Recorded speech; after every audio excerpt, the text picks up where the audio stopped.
Aljamain Sterling plans lengthy hiatus following UFC 280 title defense.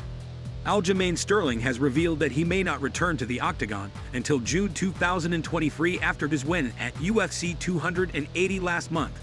Some say he should face Henry Cejudo next, whereas others believe Sean O'Malley has earned a shot. There was no definitive answer either way, but in a recent interview, Sterling has given an update on his next move. And I don't have the desire and nor the motivation to go through another training camp like that. Because when I say it was brutal, 10 weeks, guys, this is not, when I say I give it my all, I give it my all to put on performances like that for you guys. I truly do. So if they were to try to entice me to come back sooner rather than later, it's gonna have to be worth my time. Because again, I would like to catch up on things that I have not had the moments to sit down and smell the roses for a bit. 2 fights. People think that champions defend their belt more than 2 times in a year. You're drunk. Most times a champion, typically if I go back and look through history, most of them fight usually 1 time a year, if they're lucky. 2 times is ideal, which I already did. And if I want to take a break, I think I earned that break, you know? So I think it's a little unfair when the fans are kind of jumping on me about that. I'm like, you don't understand all the shit that we go through behind the scenes. We certainly don't know when Sterling is going to be back, but we hope to see him next year defending his belt. It's also nice to see this side of Aljo, where he's being more honest with how his life is outside the octagon. When would you like to see Sterling back, and who do you think should be the challenger? Daniel Cormier hilariously reacts to footage of himself getting out-wrestled by Islam Makhachev. Daniel Cormier was adamant that Islam Makhachev didn't out-wrestle him. This was despite video evidence showing the UFC lightweight champion getting the better of DC during wrestling practice. Makhachev also posted the clip on Instagram for everyone to see. However, Cormier insisted that he ultimately won the match. Ryan, don't buy the video. First off, Makhachev has the greatest video editors of all time. Because yes, he did get points there. He got 4 points in wrestling because we were wrestling. But Ryan, he didn't put the rest of the match. If you scrolled through those videos, there's a guy named Romero Cotton. There's a guy named Romero Cotton that was the official. He was scoring the points. By the end of the match, I was the guy with my hand raised. I won the match once we were done. Yes, he scored in that transition. During a recent episode of the DC and RC, Cormier and Makhachev have been longtime friends and training partners at the American Kickboxing Academy. The wrestling match also appeared to be a playful one, with both men not really taking it seriously. Israel Adesanya reveals what motivates him for upcoming trilogy fight against Alex Pereira. Israel Adesanya will look to avenge 2 kickboxing losses when he meets Alex Pereira in a middleweight title clash at UFC 281. The UFC middleweight champion now claims that beating Pereira is more important to him than defending his belt. The 33-year-old had this to say in a fight camp video uploaded to his YouTube channel. We've dusted that off, we've cut it off, and I can see what I did wrong. So it's not going to be like last time.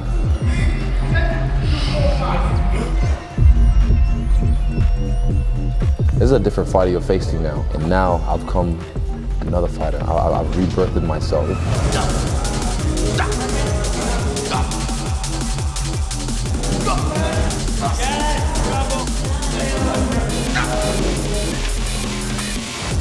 I'm rebirthed, and I just feel like I want to have fun. That's the goal.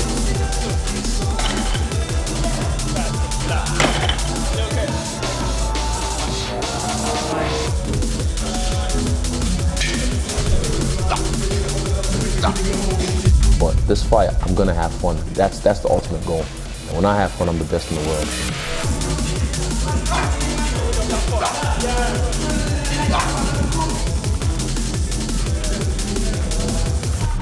Beating him, that's what matters. Like the belt, fuck the belt. Just beating him, a killer like him, that's what matters. The last stylebender faced Pereira for the first time in 2016 under the Glory Kickboxing banner. Pereira outpointed Israel to earn a unanimous decision win. The two met in a rematch a year later where Pereira delivered a more decisive win. While Adesanya was initially outworking Pereira, the Brazilian fighter shut his lights with his signature left hook in the 3rd round. Judging by their past record, Pereira is arguably the most likely contender to end Israel's dominant title run at middleweight. Who you got for UFC 281? Let us know in the comments below. Jake Paul hits back at accusations of Anderson Silva fight fixing. Jake Paul is dismayed by those continuing to dismiss his boxing career and accusing him and his promotion of rigging his fights in his favor. During a recent appearance on the MMA Hour, Paul responded to accusations of his fight with Silva being rigged. Love. There are the people who will always be there in my career that are discrediting it. And now they're saying it was rigged. They're like, it went from Jake's gonna get knocked out by Anderson to, oh, that was rigged.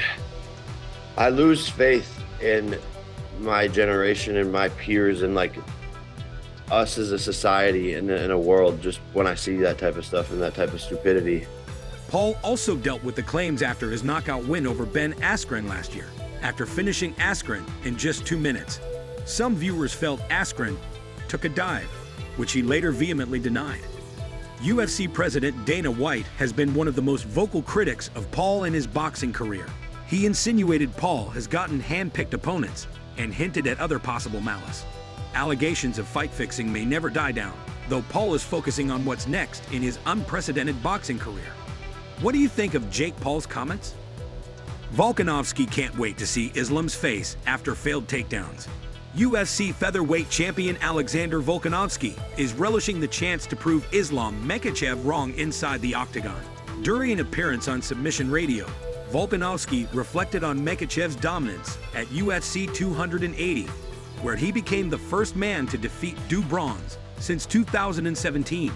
Having identified Oliveira's decision to stand directly in front of Makhachev, Volkanovski insisted that Makhachev is in for a rude awakening if he's expecting the same gifts in their matchup, which is expected to take place at UFC 284 next February. With Islam, that ain't gonna happen with me. I ain't gonna just be standing in front of you. You are gonna be trying to figure out a puzzle in front of you.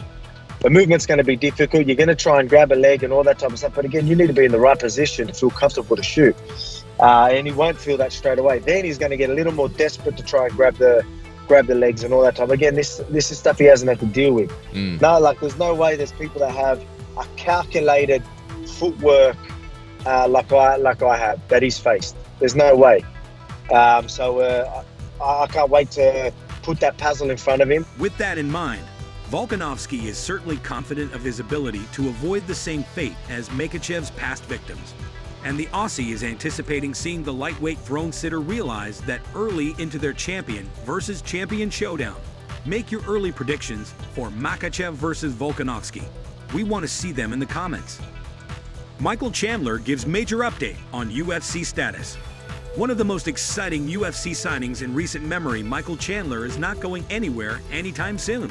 Considering how exciting he has been so far in his UFC run, it makes sense that fans and the promotion would not want Michael Chandler going anywhere. It turns out that these wishes will be coming true, as the lightweight contender does not appear to be parting ways with the promotion at any point in the near future. Speaking to MMA On Point, Chandler revealed that his upcoming bout with Dustin Poirier at UFC 281 will be the first fight on a deal that he just signed with the promotion. This deal spans for 8 fights, which if he continues to fight at his current pace, will span about 3 years. UFC, I wasn't here for a long time. I was here for a good time. Turns out I just signed another, 8-fight deal. So, so we'll see how long I'll be here. At 36 years of age, it seems likely that this deal will span to the tail end of the career of Michael Chandler, as not many lightweights compete into their 40s. That said, it is reassuring to know that, unless something unexpected happens, fans will be able to watch his exciting fights against the best the sport has to offer for as long as he is willing and able to compete. Are you excited to potentially see 8 more Michael Chandler fights in the UFC? Sean O'Malley reveals what he's heard about Cejudo's finances. UFC bantamweight contender Sean O'Malley has responded to Triple C's pitch for an interim bantamweight title bout at UFC 284. During a recent interview on the MMA Hour, O'Malley revealed that Cejudo's motivation for returning to the UFC might be financially based. I heard from someone close to Henry that he's got like $37 in the bank. And he's literally just trying to do anything to get some money, trying to book a fight. So I don't know.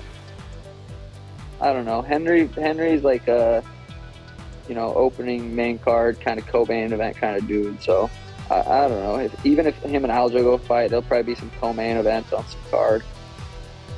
It's just hard to say. I feel like every time we talk about this guy, is like, is he actually coming back? Right. So, I don't know. I don't really put much thought into that. Triple C hasn't responded to O'Malley's claims, and there's no significant evidence to show that he's in trouble financially. However, the two train close to one another in Arizona, making it not out of the question of having mutual friends to get the inside scoop on each other. As Henry gets ready for his UFC return, a showdown with O'Malley could be on the table. Paulo Costa hilariously claims he was threatened by Israel Adesanya. Paulo Costa never fails to jump on the opportunity to mock former rival Israel Adesanya. Most recently, the Brazilian reacted to Sean Brady's claims of receiving death threats ahead of his UFC 280 clash against Belal Muhammad. UFC middleweight contender Paulo Costa has developed into a Twitter sensation with his sarcastic and self-deprecating humor. Costa decided to approach the grave matter with satire by poking fun at middleweight champion Israel Adesanya. Costa alluded to a bizarre threat he received from Adesanya as the reason for his substandard display at UFC 253. It's very bad and really happens. I was threatened as well when I fight Adesanya. He threatened to suck my if I won. Then I lost. In the main event of UFC 253, Israel Adesanya made the second defense of his 185-pound strap when he outclassed Costa with a TKO victory. The Brazilian later claimed that he fought the last stylebender with the after effects of drinking too much wine the night before, which hampered his performance. That's all for today's video. If you want to know the latest UFC news, subscribe to the channel, hit the notifications bell, and click the like button so you don't miss any details about the upcoming fights. Thanks for watching. See you soon.